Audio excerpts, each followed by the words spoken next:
오늘 우리가 함께 나눌 하나님의 말씀은 사무엘상 1장 26절에서 28절 말씀입니다. 한나가 이르되 내 주여 당신의 사심으로 맹세하나이다. 나는 여기서 내 주 당신 곁에 서서 여호와께 기도하던 여자라. 이 아이를 위하여 내가 기도하였더니 내가 구하여 기도한 바를 여호와께서 내게 허락하신지라. 그러므로 나도 그를 여호와께 드리고 그의 평생을 여호와께 드리나이다 하고 그가 거기서 여호와께 경배하니라. 할렐루야. 오늘 5월의 첫 주일입니다. 5월을 시작하는데 5월 한 달간도 하나님께서 우리 가운데 은혜 주시고 또 우리의 건강 지켜주시고 우리의 자녀들 지켜주시고 우리 교회와 또 일터 지켜주셔서 감사함이 넘치는 그런 5월 한 달 되실 수 있기를 주님 이름으로 축복합니다. 오늘은 어린이 주일입니다. 우리의 자녀들은 우리 가정의 미래이고 또 우리의 가문의 미래이지요. 우리 자녀들은 교회의 미래이기도 하고 또 나라의 미래이기도 하고 우리 자녀들은 이 시대의 미래이기도 하고 역사의 미래이기도 합니다. 그래서 우리는 우리의 자녀들을 한 손에 믿음을 겸비한 사람으로 또 한 손에는 실력을 겸비한 사람으로 그리고 우리 세대를 뛰어넘는 더 큰 믿음의 용사들이 되어서 우리는 하지 못했던 하나님의 놀라운 일들을 감당하고 또 시대를 변화시키고 세계를 움직이는 글로벌 리더들로 우리의 자녀들을 키우고 양육해 나가야 되는 것입니다. 우리 인생으로부터 시작해서 인류의 역사에 이르기까지 모든 각 사람들에게 그리고 각 세대들에게 그리고 각 시대마다 하나님께서는 각기 다른 사명을 부여해 주십니다. 우리의 인생에도 시대마다 각기 다른 사명이 있습니다. 우리에게 10대의 시절에 주어지는 사명이 따로 있습니다. 그리고 20대, 30대라는 청년기에 주어지는 사명이 따로 있고 또 40대, 50대라는 중년기에 주어지는 사명, 60대, 70대라는 장년기에 주어지는 사명, 또 80대, 90대라는 노년에 주어지는 사명이 있습니다. 우리가 한평생을 살아가지만 우리 인생의 각 시기마다 각기 다른 사명을 주신다는 것입니다. 우리 나라의 역사의 민족의 역사도 마찬가지죠. 어떤 세대에게는 조국의 독립을 이루어야 되는 사명이 주어졌습니다. 그리고 그 다음 세대에게는 산업화를 이루어야 되는 사명, 또 그 다음 세대에게는 민주화를 이루어야 되는 사명, 세대마다 각기 다른 사명들이 주어졌다는 것입니다. 이민의 삶도 마찬가지죠. 우리가 이 먼 나라 이민 땅에 살아가는데 이민원 1세대들이 감당해야 될 몫이 있습니다. 그리고 1.5세대들에게 주어진 몫이 있고 2세대, 3세대가 감당해야 될 몫도 있다는 것입니다. 교회도 마찬가지죠. 각기 다른 사명을 받았습니다. 목사에게 주어진 사명이 다르고 장로님들에게 주어진 사명이 다르고 권사님들에게 주어진 사명이 다르고 우리 집사님들에게 주어진 각기 다른 사명을 우리가 받은 것입니다. 그런데 우리 개인의 영역을 뛰어넘어서 또 우리 세대의 영역을 뛰어넘어서 시대의 영역을 뛰어넘어서 우리 모두에게 공통적으로 주어진 사명이 하나 있다면 그것은 바로 우리의 자녀들을 신앙과 믿음으로 양육하는 것입니다. 우리의 나이대에 따라서 교회의 직분에 따라서 민족의 역사에 따라서 이민의 역사에 따라서 우리 모두는 각기 다른 사명을 받았는데 그런데 이 모든 것을 뛰어넘어서 우리 모두가 공통적으로 가지고 있는 사명은 우리의 자녀들을 믿음으로 잘 양육하는 것, 우리 세대를 뛰어넘는 신앙인으로 길러내는 것입니다. 그렇다면 우리는 우리의 자녀들을 어떻게 양육해야 할까요? 우리는 우리의 자녀들을 어떤 사람으로 양육해야 될까요? 오늘 본문의 말씀을 통해서 세 가지로 우리가 함께 말씀을 나누기를 원합니다. 첫 번째로 우리는 우리의 자녀들을 거룩한 예배자로 양육해야 합니다. 바로 우리는 우리의 자녀들을 오직 성삼위 하나님만 예배하는 사람들, 아니 하나님을 예배하는 일에 목숨 거는 자녀들로 우리의 자녀들을 양육해야 된다는 것입니다. 왜냐하면 우리 인생의 성공은 어디서부터 시작되느냐? 예배의 성공에서부터 시작되기 때문입니다. 반대로 우리 인생의 실패가 어디에서부터 시작되는가? 예배의 실패로부터 우리 인생의 실패도 시작되기 때문입니다. 사무엘이 태어났던 이 시대는 아주 성적으로 타락한 시대였습니다. 그래서 엘리 제사장의 두 아들이었던 홈니와 비나스가 회막문에서 수종 두는 여인들과 동침하는 사건까지 벌어지지요. 사무엘상 2장 22절이 이렇게 기록을 하고 있습니다. 엘리가 매우 늙었더니 그의 아들들이 온 이스라엘에게 행한 모든 일과 회막문에서 수종드는 여인들과 동침하였음을 들었다 말씀합니다. 여기서 동침이라는 말은 히브리 말로 쉐카브라는 말인데, 이 말은 남편과 아내 사이에 이루어지는 정상적이고 합법적인 부부 관계가 아니라, 이 쉐카브라고 하는 것은 합법적이지 않는 성적인 관계, 그러니까 비합법적인 관계, 비정상적인 성적인 관계를 표현하는 말입니다. 바로 흠리와 비나스는 회막문에서 수종드는 여인들과 합법적이지 않는 성적인 관계를 맺었다는 것이고, 이것은 흠리와 비나스가 성전 안에서 가졌던 자신의 힘과 권력을 이용해서 그 여인들을 강압적으로 추행하고 강압적으로 겁탈했다는 것입니다. 그러니 그 당시에 하나님의 성전의 모습이 어떠했겠습니까? 하나님의 성전은 하나님 앞에 기도하는 소리로 가득 차야 합니다. 하나님의 성전은 하나님 앞에 예배하는 소리로, 감사하는 소리로, 하나님의 은혜에 기뻐하는 소리로, 즐거워하는 소리로, 그 은혜로 말미암아 춤을 추는 소리로 하나님의 성전이 가득 차야 하는데, 그 시대의 성전은 어떤 성전이었는가? 여인들의 비명소리, 여인들의 울음소리, 여인들의 통곡하는 소리로 가득 찼던 시대, 그토록 성적으로 타락했던 시대가 바로 사무엘이 태어났던 그 시대의 모습이었다는 것입니다. 그런데 이런 모습은 사무엘의 아버지였던 엘가나의 모습에서도 발견됩니다. 사무엘상 1장 1절 중반절에서 2절 중반절 이렇게 기록합니다. 엘가나라 하는 사람이 있었으니 그는 여로함의 아들이요 엘리후의 손자요 도후의 증손이요 수베 현손이더라. 그에게 두 아내가 있었으니 한 사람의 이름은 한나요 한 사람의 이름은 브닌나라 말씀합니다. 사무엘의 아버지였던 이 엘가나는 매우 유명한 제사장 가문에서 태어났습니다. 성경이 이 엘가나에 대해서 이야기하면서 엘가나 한 사람만 말하지 않고 그의 아버지가 누구였는지, 그의 할아버지가 누구였는지, 심지어는 그의 증조 할아버지 이름, 고조 할아버지 이름까지 기록하고 있는 것은 이 집안이 보통 집안이 아니었다는 것입니다. 이름만 대면 다 알만한 집안, 이름만 대면 모든 사람이 그 집안, 아주 유명한 제사장 집안, 아주 믿음 좋은 집안, 그렇게 유명한 집안이었다는 것입니다. 그런데 그토록 유명한 집안에, 그토록 믿음이 좋은 집안에, 그토록 유명한 제사장의 가문에서 태어난 이 엘가나조차 두 명의 아내를 취했습니다. 이것은 다름 아니라 그 시대의 영적인 상황, 그 시대의 성적 타락의 상황이 얼마나 대단했는가. 제사장 가문에 태어난 이 엘가나조차 두 명의 아내를 취하는 것이 당연하게 여겨졌던, 그러니 일반 백성들은 어떻겠습니까? 두 명의 여인, 세 명의 여인을 취하는 것이 당연하게 여겨졌던 이 성적의 타락의 시대가 바로 사무엘이 태어났던 이 시대의 모습이었다는 것입니다. 그런데 참 중요한 것은 이 성적인 타락이 어디서부터 시작되었는가?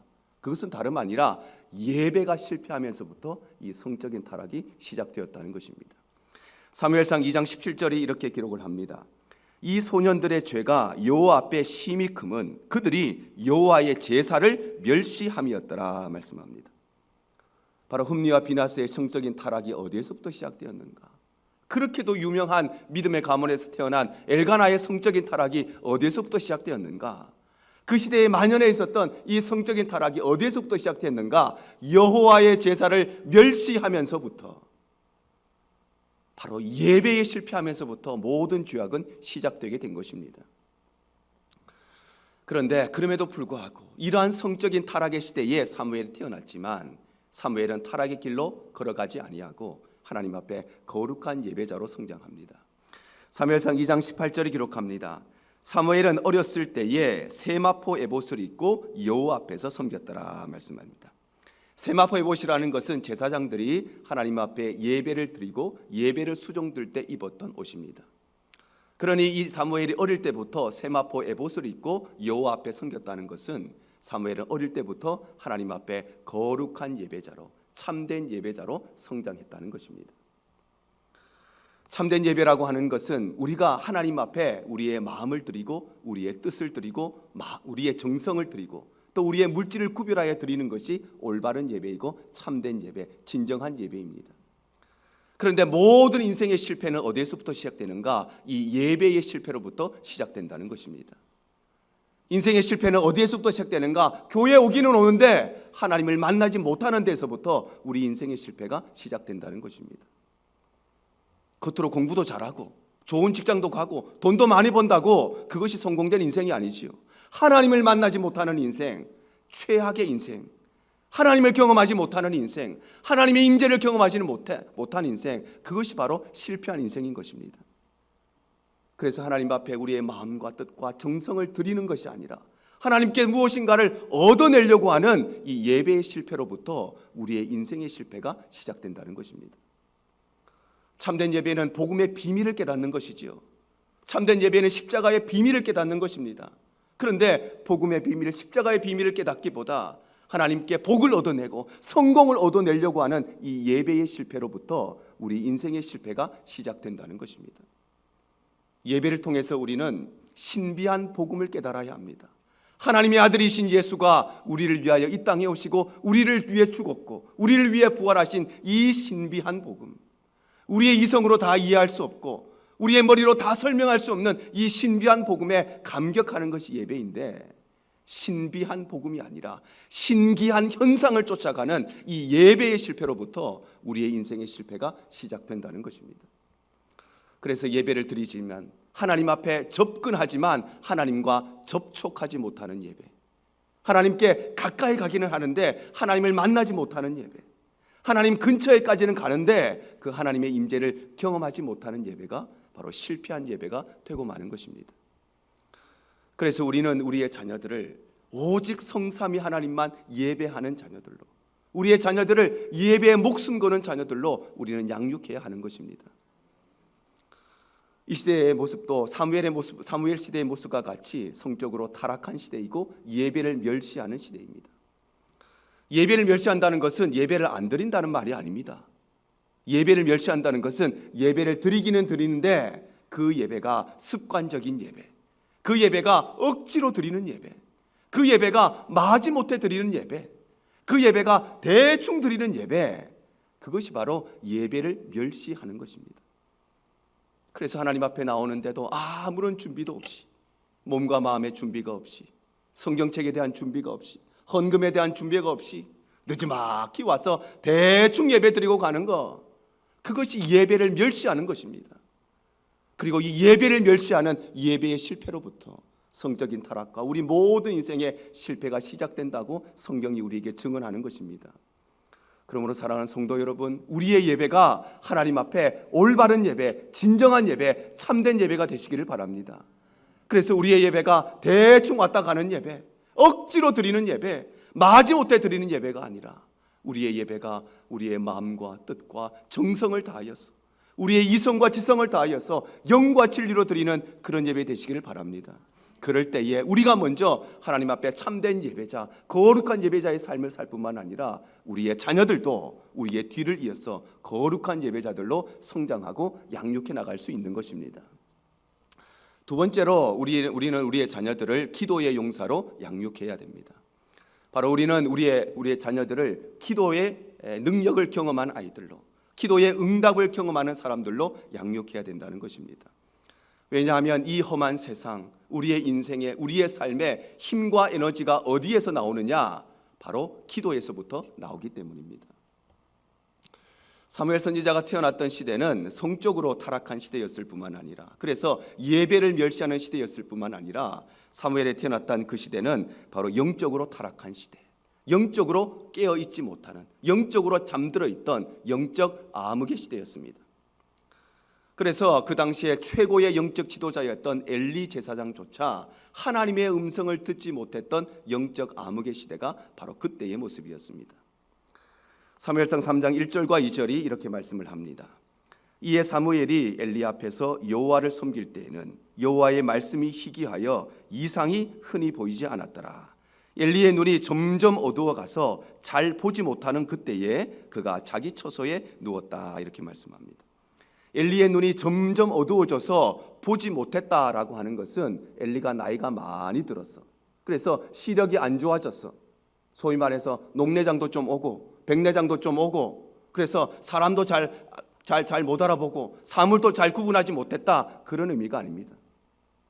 엘리의 눈이 점점 어두워져서 보지 못했다는 것은 육신의 시력이 약해졌다는 것이 아니라 영 안의 눈이 어두워져서 그래서 하나님의 역사를 보지 못하고 하나님의 음성을 듣지 못했다는 것입니다.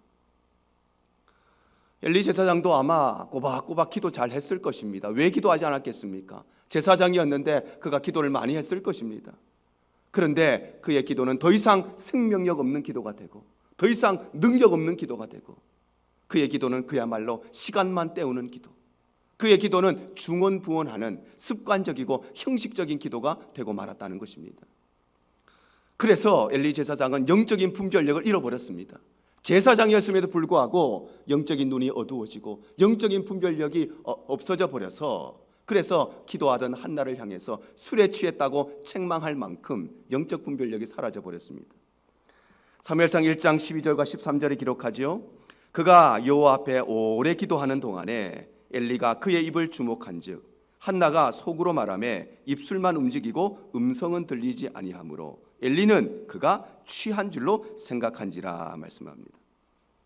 바로 이 엘리의 영적 분별력이 얼마나 둔해졌는지 기도하는 사람과 술 취한 사람을 구분하지 못할 만큼 영적으로 어두워져 있는 시대, 영적으로 죽어있고 영적으로 잠자고 있는 이 영적 암흑의 시대가 바로 사무엘에 태어났던 이 당시의 모습이었다는 것입니다.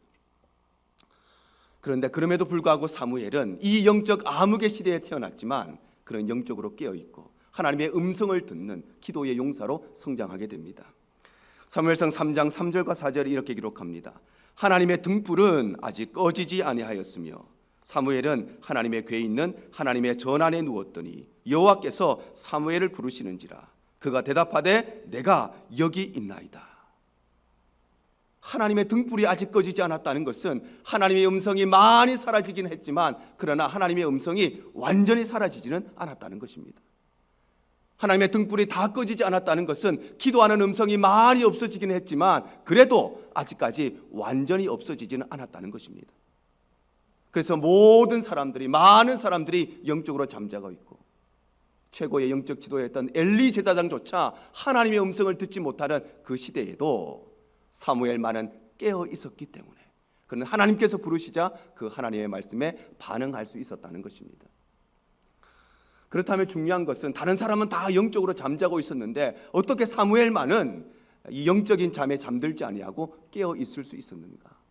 엘리 제사장조차 하나님의 음성을 듣지 못했는데 이 사무엘은 어떻게 하나님의 음성을 들을 수 있었는가? 그것은 다름 아니라 이 사무엘은 어릴 때부터 그의 어머니였던 한나를 통해서 기도로 양육되고 기도의 유산을 물려받았기 때문입니다. 오늘 본문 26절과 27절에 기록합니다. 한나가 이르되 내 주여 당신의 사심으로 맹세하나이다. 나는 여기서 내 주 당신 곁에 서서 여호와께 기도하던 여자라. 이 아이를 위하여 내가 기도하였더니 내가 구하여 기도한 바를 여호와께서 내게 허락하신지라 말씀합니다. 바로 한나는 사무엘을 위해서 기도하되 그 사무엘을 키우면서 기도로 양육하고 그 사무엘에게 기도의 유산을 물려주었던 것입니다. 사무엘을 위한 한나의 기도는 보통 기도가 아니었습니다. 엄마의 모든 기도가 간절한 기도지만 사무엘을 향한 한나의 기도는 특히나 간절함의 극치를 이루는 그런 기도였습니다. 우리가 잘 알고 있듯이 사무엘상 1장 10절과 11절이 이렇게 기록합니다. 한나가 마음이 괴로워서 여호와께 기도하고 통곡하고 서원하여 이르되 만군의 여호와여 만일 주의 여종의 고통을 돌보시고 나를 기억하사 주의 여종을 잊지 아니하시고 주의 여종에게 아들을 주시면 내가 그의 평생에 그를 여호와께 드리고 삭도를 그의 머리에 대지 아니하겠나이다 말씀합니다. 바로 사무엘을 위해 기도한 한나의 기도는 어떤 기도였는가? 하나님 앞에 울고 통곡하고 부르짖고 하나님 앞에 매달리는 기도, 하나님의 은혜에 대한 갈급함과 하나님의 은혜에 대한 목마름과 하나님의 은혜에 대한 사모함을 가진 기도. 하나님 외에는 내가 바라볼 것이 없습니다. 우리 아들 믿음으로 키워주실 분 하나님밖에 없습니다. 나는 이 일을 못합니다. 내가 기대할 것, 내가 소망할 것, 내가 붙잡을 것 하나님밖에 없다는 한나의 기도는 참으로 간절한 기도, 절절한 기도였습니다. 사랑하는 성도 여러분, 우리의 기도에 제일 중요한 것이 무엇인가? 기도의 가장 중요한 것은 기도의 방법이 아니라 우리 마음의 태도입니다. 우리가 작정하고 기도하는 것, 철야하고 기도하는 것, 금식하고 기도하는 것, 기도의 방법들도 참 중요합니다. 그런데 그보다 더 중요한 것은 우리의 기도에 정말 하나님밖에 내 소망이 없다는 간절함이 있는가? 내 힘으로는 절대 할 수 없고, 하나님밖에 내가 기대할 것이 없고, 하나님밖에 소망할 것이 없고, 하나님밖에 내가 붙잡을 것이 없다는 이 절절함이 우리에게 있는가? 그것이 기도의 핵심인 것입니다. 우리가 기도하는데 응답받지 못하는 가장 큰 이유가 여기에 있습니다. 기도하기는 하지만 하나님 들어주시면 뭐 감사하고, 안 해주시면 뭐 어쩔 수가 없고, 우리의 마음에 간절함이 없는 것입니다. 여러분, 우리가 자녀를 키우다가 아이를 잃어버릴 때가 있지요. 사람들이 많은 곳에 갔다가, 놀이동산 갔다가 아이를 잃어버립니다. 부모의 마음이 어떻습니까? 아무것도 보이지 않습니다. 채면 아무것도 없어집니다. 그 아이를 찾느라 울부짖고 울부짖는 것이 부모의 마음이죠. 그것이 간절함입니다. 그런데 그 간절함이 없는 기도는 그냥 맹탕의 기도일 뿐인 것입니다. 여러분, 우리의 기도를 잘 돌아보아야 합니다. 우리가 기도하는데 왜 하나님의 응답이 없을까?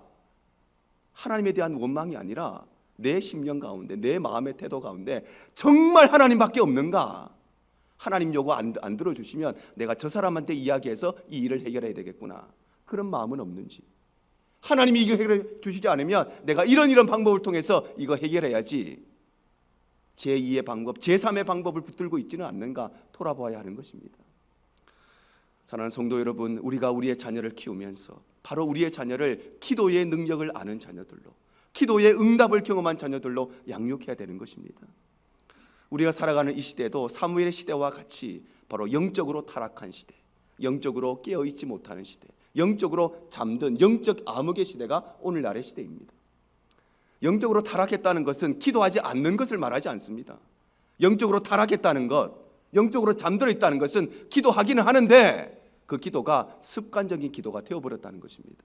기도하기는 하는데 그 기도가 중언부언하는 기도, 기도하기는 하는데 시간만 때우는 기도가 되어버렸다는 것입니다. 사랑하는 성도 여러분, 우리의 기도가 하나님 앞에 진실된 기도, 간절한 기도, 절절한 기도가 되시기를 바랍니다. 그래서 하나님 앞에 엎드릴 때마다 우리의 기도가 생명력 있는 기도, 능력 있는 기도, 우리의 기도 가운데 하나님 들으시고 응답하시는 아름답고 위대한 기도가 되시기를 바랍니다. 그럴 때에 우리가 먼저 하나님 앞에 기도의 용사로 세워질 뿐만 아니라 우리는 우리의 자녀들도 하나님의 기도의 능력과 기도의 응답을 경험하는 기도의 용사들로 양육할 수 있는 것입니다. 세 번째로, 우리는 우리의 자녀들을 사명의 사람으로 양육해야 됩니다. 바로 우리는 우리의 자녀들을 사명을 깨닫고 자신의 사명을 감당하는 그런 사명의 사람으로 키워야 한다는 것입니다. 왜냐하면 우리 인생의 가치는 어디에서부터 시작되는가? 내게 주어진 사명을 발견하고 그 사명을 감당하기 시작하면서부터 우리의 인생은 의미 있는 인생이 되고 가치 있는 인생이 되기 때문입니다. 사무엘이 이 땅에 태어났던 시대는 성적으로 타락한 시대이고 예배를 멸시하는 시대였고, 또한 사무엘이 이 땅에 태어났던 시대는 영적인 타락의 시대, 영적으로 잠들어 있고 영적인 암흑의 시대였을 뿐만 아니라 사무엘이 태어났던 그 시대는 물질적으로도 타락한 시대였습니다. 그래서 엘리의 두 아들이었던 홈니와 비느하스는 하나님께 드려진 헌물을 탐했던, 하나님께 바쳐진 헌물을 도적질했던 시대가 바로 이 시대의 모습입니다. 사무엘상 2장 15절과 16절이 이렇게 말씀합니다. 기름을 태우기 전에도 제사장의 사원이 와서 제사 드리는 사람에게 이르기를 제사장에게 구워 드릴 고기를 내라. 그가 내게 삶은 고기를 원하지 아니하고 날 것을 원하신다 하다가 그 사람이 이르기를 반드시 먼저 기름을 태운 후에 내 마음에 원하는 것을 가지라 하면 그가 말하기를 아니라 지금 내게 내라. 그렇지 아니하면 내가 억지로 빼앗으리라 말씀합니다. 바로 제사 드리는 사람이 하나님께 먼저 드리고 그 중에 남는 일부 정해진 것을 제사장에게 드리지만 흠니와 비느하스는 사람들을 보내서 하나님께 드리는 그 헌물, 하나님께 드려지기도 전에 자신의 것을 먼저 얻으려고 했던, 헌물조차 탐하고 하나님의 것을 탐하고 하나님의 것을 도둑질했던 시대가 바로 사무엘이 태어났던 시대의 모습입니다. 그런데 이러한 모습은 그의 아버지였던 엘리의 모습에서도 발견됩니다. 사무엘상 4장 18절 상반절에 이렇게 기록합니다. 하나님의 괴를 말할 때에 엘리가 자기 의자에서 뒤로 넘어져 문 곁에서 목이 부러져 죽었으니 나이가 많고 비대한 까닭이라 말씀합니다. 여기서 비대하다는 것은 엘리 제사장의 영적인 상태를 표현하는 것입니다. 뿐만 아니라 비대하다는 것은 그의 육신 역시도 이 물질적인 평안함에 빠져서, 물질적인 안락함에 빠져서, 물질의 풍요로움에 빠져서 그의 몸도 비대해졌다고 성경은 표현하고 있는 것입니다. 그런데 그럼에도 불구하고 사무엘은 이러한 물질적인 타락의 시대에 태어났음에도 불구하고 타락의 길로 넘어가지 아니하고 자신의 사명을 분명히 깨닫고 그 사명에 집중하고 그 사명을 감당하는 사람으로 성장하고 양육되었습니다. 그래서 이스라엘의 왕이 없을 때에 이스라엘의 왕 영순위 후보가 누구였느냐? 사무엘이었습니다. 이스라엘 모든 사람들 중에 가장 믿음 좋은 사람, 사람들에게 가장 존경받는 사람 1등이 사무엘이었습니다. 그런데 사무엘은 단 한 번도 왕의 자리를 탐하지 아니하고 오히려 하나님께서 선택하신 사울에게 기름을 붓고 그를 왕으로 세우고 그를 최선을 향해 돕고 섬겼습니다. 왜냐하면 그것이 바로 자신에게 주어진 사명이라는 것을 그는 깨달았기 때문입니다. 사울이 실패하고 나서도 마찬가지입니다. 사울이 실패하고 나서 그 다음 왕이 누가 될 것이냐? 영순위가 바로 사무엘이었습니다. 온 백성들에게 칭송을 받고 온 백성들에게 존경을 받는 사람, 그 사람이 바로 사무엘이었습니다. 그런데 그럼에도 불구하고 그는 끝까지 왕의 자리를 탐하지 아니하고 하나님께서 세우신 소년 다윗에게 기름을 붓고 그를 왕으로 세우고 그를 돕고 그를 섬기고 그를 서포트했습니다. 왜냐? 왕의 자리가 내 사명이 아니라 그를 세우고 그를 돕는 것이 자신의 사명임을 그는 분명히 깨달았기 때문입니다. 그래서 이와 마찬가지로 우리도 우리의 자녀들을 자신의 사명을 발견하고 그 사명을 감당하는 사명의 사람으로 양육해야 되는 것입니다. 오늘날 우리가 살아가는 이 시대도 사무엘의 시대와 같이 바로 하나님 앞에서 물질의 타락의 시대이고 사명을 잃어버린 그런 시대가 되어버렸습니다. 정치인들이 언제 싸우는지 아십니까?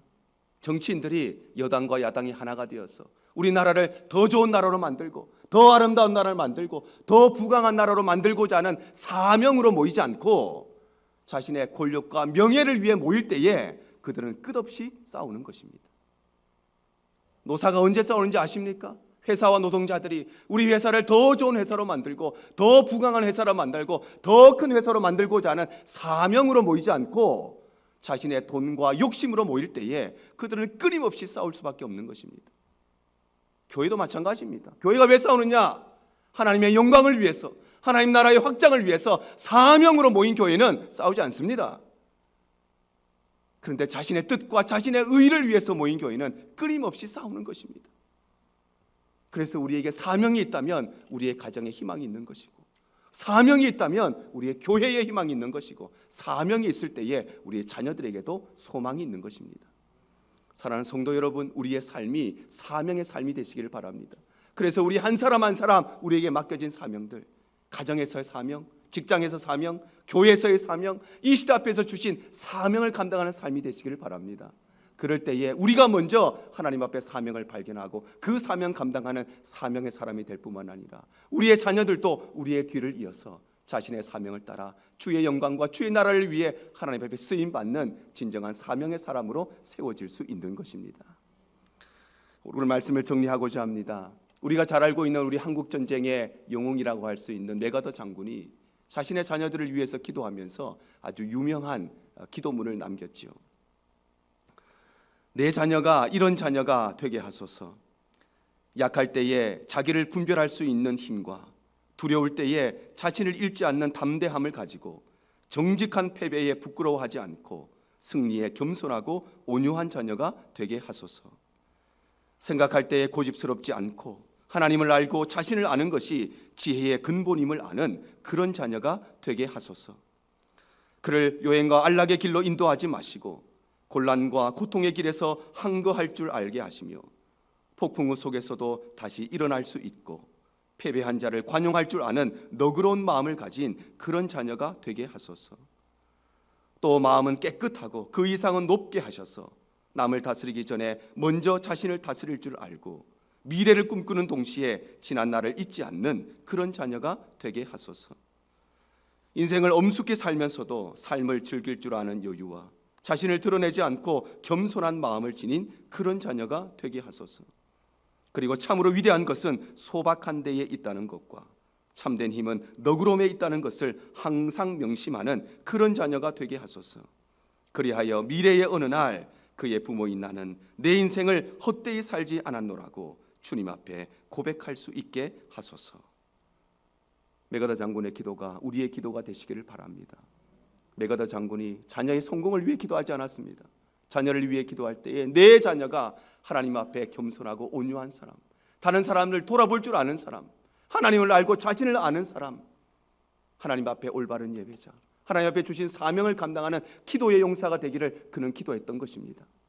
우리의 기도가 자녀들의 성공과 자녀들의 돈과 자녀들의 권력과 자녀들의 명예를 위해 기도하는 우리의 기도가 아니라 우리의 기도를 통하여서 우리의 자녀들이 오직 성삼위 하나님만을 예배하는, 아니 예배에 목숨 거는 진정한 거룩한 예배자로 양육되고, 우리의 자녀들이 기도의 능력을 알고 기도의 응답을 경험하는 기도의 용사로 양육되고, 우리의 자녀들이 각자 자신에게 주어진 사명을 발견하고 그 사명을 감당하는 진정한 사명으로 양육되고 성장하게 되기를 축복합니다.